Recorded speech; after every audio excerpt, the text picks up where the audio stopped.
Good. Boy, I mean, I know that you don't do the dating sites, and I've been out of it since I'm in an almost 8-year relationship, but I did find my boyfriend through Match. But OK Cupid seems to have been one of the hotter ones of the last couple years anyway. Okay. And there's, I guess you could call it a controversy emerging. And listen to this. So there's all these people, is particularly people that want to date that have learning disabilities, and then the groups and the professionals who champion for them are asking them to remove a controversial question from their profile thing. And here it is. Would the world be a better place if people with low IQs were not allowed to reproduce? So there's videos, and we've got the link to this, and there will be videos. You can listen to what some of the people who have gone on the site, how they feel and what they want done. Colleen? That's an actual question? Yes. On OK Cupid? Are you serious? Yes. That's disgusting. Yeah. And cruel, and they won't do it. And what they're saying is they invite people to respond to a number of queries which explore a variety of issues ranging from their relationship with marijuana to whether they, how they like to cuddle. And they're trying to, in their words, uncover true reactions to, different issues that could show your values. There's got to be another way to root out whether or not you're a tool, mm-hmm. versus just having a blatant, horrific question in there. I mean, I can't even imagine what some of the other questions are if that's in there. Their claim is we ask a series of highly inflammatory questions designed to expose attitudes and things like, is it acceptable to burn the flag of your country? And they said these questions range from mundane to provocative, and they specifically allow you to determine your potential compatibility with other people and to avoid people whose views you strongly disagree with. Yeah, I think, yeah. You still not buying it? No, not buying it. Okay. I think it's so... I suppose, you're not meeting someone in a bar where someone can make an asinine comment about, people that walk in, so what, but, that just seems... Well, I got to tell you, it's shocking, and I was shocked when I read it. That's one of the reasons why I put it in here, but I got to tell you a couple things. One... why don't you just ask, are you a racist, misogynist asshole, or are you a, racist, feminist asshole? But would they really admit it? I just don't think that they're going to be forthcoming. So that's why I'm saying I think there is a little bit of a genius to this in a way. Now, if you are a person with a learning disability, you can choose not to answer the questionnaire. You can choose not to patronize the site, which I wouldn't blame you if you did. But if people are being asked these questions that are a little more indirect, that can uncover these things, I do kind of like the idea, because people won't come out and say, yes, I'm a fucking prick. They won't. But how is it used? Is there red flags that pop up if somebody says yes to this? I don't understand. I'm sure that there's some sort of a profile that emerges that... so you would never show up. If someone said yes, that picture would never show up to someone who said absolutely fucking not. I'm guessing that's how it works. But, so I actually, the theory behind it makes a lot of sense, because people lie. Look at what you think, that people should have to have scanned copies of the divorce decree to be on a dating site if they're claiming to be divorced. Yeah, that is reasonable. But so I don't know. I'm not saying it's not hurtful to people affected by this stuff, but I do think that there is a little bit of genius to it. Okay. So your guy is going to cook you dinner for Valentine's Day. And mine's going to be working, and we kind of celebrated over the weekend, but there's a show in the United Kingdom called First Dates. And, why do people watch this stuff? I don't really know, but maybe it's the fabulous train wreck. And the one that just made the news was this couple that seemed to be having a really good time until the female absolutely loses it. It's a male-female heterosexual couple that the guy suggests that they split the bill, go Dutch. And this is a first date. Yeah. And the woman is like, well, my father always said, start out how you mean to go on. Oh, so because he wants you to split the bill on this first date, he's always going to ask you to pay. But by the way, in 2017, is that such a crazy thought? No, you're both grown-ass adults. If obviously they don't have the same ideas about the roles of money. So I would like, okay, bye. that would be the first bye-bye. You exit, go away. Yeah. So I thought that was kind of funny, but there's some really, I watched some of the video clips and it's cringeworthy. And I swear, I think that's why people watch it. And that's why I don't watch it. Right. I don't find conflict and angst entertaining. I mean, that's why I don't go see horror films, because really, yes, or stuff. I mean, I have a difficult time with a lot of documentaries, even though they're good, because there's just so much, it's like, oh my God. If I'm going to be watching something that's entertaining, I have enough crap in my everyday life. I don't understand. For my brain, it does not compute that angst and conflict and violence are entertaining. I know, I get that other people's brains are wired differently, and they do just laugh their asses off at someone, and it's a release. I mean, I get it from a logical standpoint, but it doesn't work in my brain. Okay. And this is the same thing.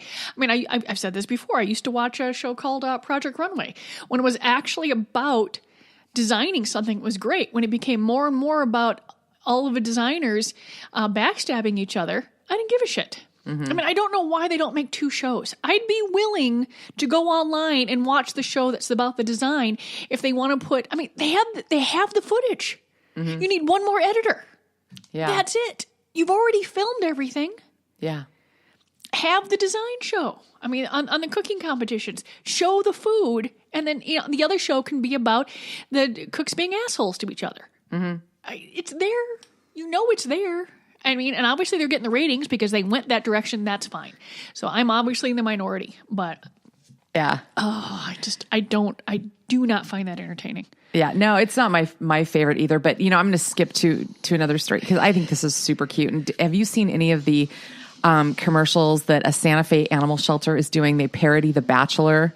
It's about a pet adoption. So they've got all these women vying for this dog, Stuart. It's the cutest damn thing. Oh no, the last one I saw was some guy that did like this car salesman sort of, we have cats. And there was a woman that had her sweatshirt over her head in the background waving like one of those arm wavy things. Oh God. And they're God. Look, we have clean cats. We have big cats. We have red, we have so many cats. It was just the most hysterical. It was like a one take, a guy, they're just running around the animal shelter with like a phone, and I'm like, this guy's hilarious. And really, the woman in the back with the sweatshirt over her head waving it around was hysterical. And I'm assuming this is probably very similar to that. Where they all want the dog. Did he give them like puppy bones or something? Well, okay. Stuart appears to enjoy hiking and licking faces. So there's these women that are, whatever. And you've got the 2 female rivals. One's trying to disparage another one as a secret cat person. Like, don't go for her. It's just really, really cute. And we're talking about it. So are you okay over there? Oh, yeah. Anything choking on my coffee that raises awareness for how many pets out there are waiting for homes, I'm a big fan of. But the Bachelor and Bachelorette shows, I think, are just so bad. Oh, I saw something today though. They're going to have their first African American Bachelorette. Okay, she was announced yesterday. We haven't had one yet. No, there hasn't been one. No shit. I didn't watch the show, so I didn't know. Oh, okay, well, I don't either. Mm-hmm. Going through there, which sort of takes the, they've announced it before The Bachelor she was in it was over. So that you sort of know where the last 3 episodes of The Bachelor are going now. Yeah. I was reading an article this morning about that. I'm like, no, they haven't had it. They've had, it's been a pretty lily white show from what I can tell. Oh, no shit. Okay. I don't watch. I can't. That's just appalling. It's so bad. And like I said, once again, it's a show about angst. Yeah. And I'm like, I am not entertained by that. Yeah. But, I mean, it's bad enough in the real world having to go out there and compete against all these other possible, things that can distract a guy, but to go into a room where everybody's desperately trying to disparage, backstab, and otherwise make you look like a complete dweeb on television. Yeah, sounds great. Sign me up. I'm like, and it will be on the internet forever. I know. Your grandchildren will see this. Mm-hmm. It's funny, when I was in my 30 whopping days that I did spend on Match.com back in 2009, there was this one guy I made my own. Now this is a whole category, and I don't know if it's Match or whoever else, but I made my own category called Deal Breakers. Yeah. We were talking about that. Like, there was a whole website where you just like match about the same shit. The haters. You hate. The haters. I love that. That's hysterical.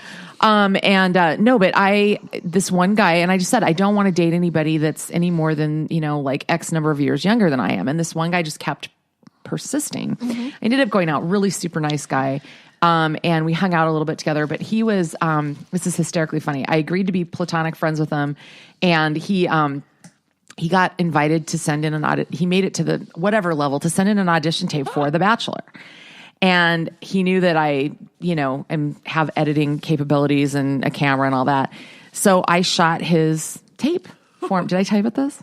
Yeah. Now, did he just get a rejection letter after that? Well, I don't know, because here's what's so funny. I mean, I just did it to be nice. So I was curious. I mean, how far? Well, I don't really know, because I went off of Match and I found, my partner, and with him, and he did have my telephone number, and he texted me. He's like, well, who's the new guy? And I'm like, why do you care? We were never going to date, and you were trying to get on a dating show. So I didn't want to keep contact enough to, but I never saw him on there. So obviously, but I don't know. Isn't that weird? I wonder if they hold on to the audition tapes, and if they're, if they need a certain type. Okay, we've got 3 or 4 brainy people. Now we've got 3 or 4 jocks. Now we need 3 or 4 business people. I wonder if they must have files for shit like this. God, they've got so many people. So they need we have too many blondes, or or something. Yeah. I'm sure it's got to work. Yeah. No, I mean, and it's like, why would I? And the thing that cracked me up, and because he was a young guy, I'm like, why would I spend any time with a guy that is auditioning for The Bachelor? Like, how stupid do you think I am? Like, really? No, I'll pass. Thank you. Anyway, okay. Back to the grind here. Okay. So, you're going to love this, Colleen. This one I pulled out for you. You'll be so excited that a study has shown, and this is out of San Diego State University. Thank you very much. So it's not some crazy one we've never heard of in New Zealand or the Institute Poland. for Relationships Studies, and something you can just as long as you put the word institute in front of something. Oh yeah, it sounds spectacular. Indeed, very credible. San Diego State University. This one is from, and surprise. Sex education before age 18 make more men and boys likely to use more than one type of contraception than those who have not had any education. So in other words, duh, but now the duh has been backed up. Yeah. Because you need to do that, because someone's going to say, show me the study. Prove it. Yeah. Well, there it is. Yeah, there it is. Yeah, and I mean, they went through, and I mean, this is a long-term 2-year study, 539 heterosexual boys and men, and basically talking about how they were more likely to use dual contraception. So even if their female partner was on a long-term type of reversible type of contraception, they were still likely to add a condom and or have a lot more consciousness about the idea that they were responsible for preventing the pregnancy as well, versus thinking it's all on the girl. That is lovely. And also, being responsible for a sexually transmitted disease. That too. Right there is the one reason to you've got that lovely, I don't want 18 years of child support payments, if you're not ready to be a full-time parent. Mm-hmm. But the not getting chlamydia or syphilis or gonorrhea or picking up herpes or any or genital warts, if they know about that, they realize these things are possible too. And without the sex ed, you're generally not going to learn that. You're just not going to know. I mean, I remember earlier, I had heard about, when I was younger, I'd heard I think everyone had heard about gonorrhea, and then suddenly herpes showed up, and I'm like, it doesn't just suddenly show up, but obviously there was this outbreak, and it started in the news, and I'm like, what is this? And it wasn't certainly covered. It certainly wasn't. It certainly existed when I had my sex ed, but nobody talked about it. Oh yeah, yeah. Herpes was all the rage when I was in high school, as that was the new big hairy hoo-ha topic. Mm. Yeah. And then again, I had a health teacher that liked to talk more about his lack of eating fat because he had a colostomy bag, so he couldn't digest things. So he was more about food. Okay. Yeah. Yeah. Excellent. I'm sure there may have been some sex ed in. Mind you, and that was also when I was a junior or something in high school. And then the previous thing I think I had was in the 4th grade, where they separated the boys and the girls, and you got the little box with the pad in it. And I think, since this was the 70s, you still had the belt, The little. Oh my God. I don't. Yeah. It was just. You're like, oh my.